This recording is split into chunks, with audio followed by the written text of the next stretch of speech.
Guys, कई लोग देर रात तक जगकर पढ़ सकते हैं लेकिन सुबह के अलार्म बजने पर नहीं उठ सकते। तो आज मैं नाइट स्टडियर्स के लिए कुछ ऐसे स्टडी टिप्स या टाइम टेबल लाई हूँ जिससे एग्जाम के लिए कम समय में ज्यादा प्रिपरेशन करने का समय मिलेगा और किसी भी तरीके की डिस्टरबेंस भी नहीं आ सकती। वैसे इस टाइम टेबल को सुबह जल्दी उठने वाले भी अपने हिसाब से कस्टमाइज कर सकते हैं।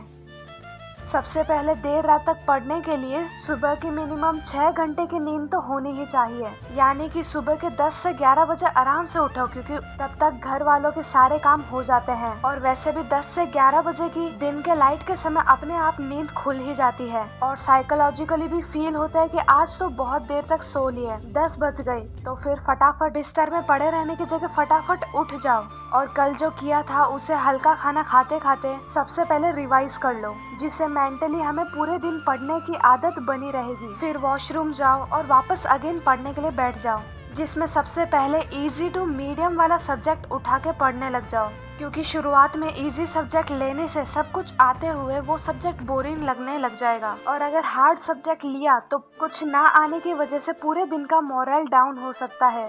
और मीडियम चीजें करने से हमारे दिमाग में सुबह कैपेबिलिटी होती है कि नई और थोड़ी हार्ड चीजें वो इजीली कर सकता है, यानी कि 1 से 2 घंटे सबसे पहले मीडियम, फिर इजी और फिर हार्ड सब्जेक्ट कर सकते हो।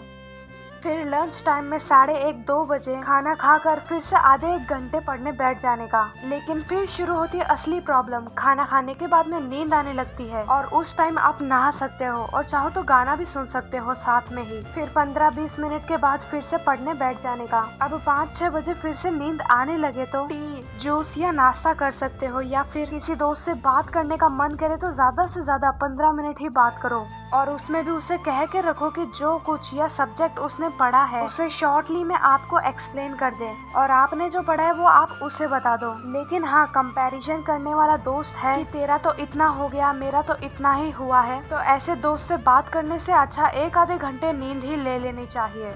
फिर शाम के 7 से 9 बजे तक पढ़ते रहने का और फिर आधे घंटे फैमिली वालों के साथ आराम से डिनर करने का। फिर 1-2 घंटे और पढ़ने के बाद 11 या 12 बजे 10-15 मिनट के लिए वॉकिंग या एक्सरसाइज के साथ म्यूजिक सुन सकते हो। फिर 12:30 से 4 से 5 बजे तक लगातार पढ़ते रहो, क्योंकि उस टाइम ना कोई यार, दोस्त या रिश्तेदार आपके साथ बैठकर बातें करेगा, ना ही कोई फैमिली मेंबर्स, भाई बहन परेशान करेंगे या टेंशन में डालेंगे, और ना ही कोई व्हाट्सएप, फेसबुक या इंस्टाग्राम नोटिफिकेशन भेजेंगे, क्योंकि सबको सोना होता है मगर आपको पढ़ना है। उस टाइम आपका साथ आपकी किताबें और गली के कुत्ते ही देंगे कि भाई पढ़ रहा है ना।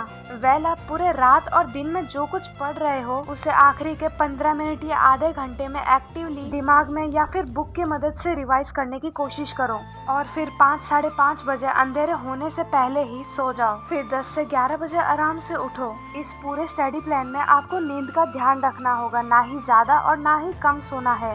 पूरे दिन और रात में आप न्यू चैप्टर्स, उनके MCQs, प्रीवियस ईयर क्वेश्चन और YouTube से मोस्ट इम्पोर्टेंट क्वेश्चंस तो कर ही लेने चाहिए, जिससे पेपर लिखने के कॉन्फिडेंस अपने आप बिल्डअप हो ही जाता है।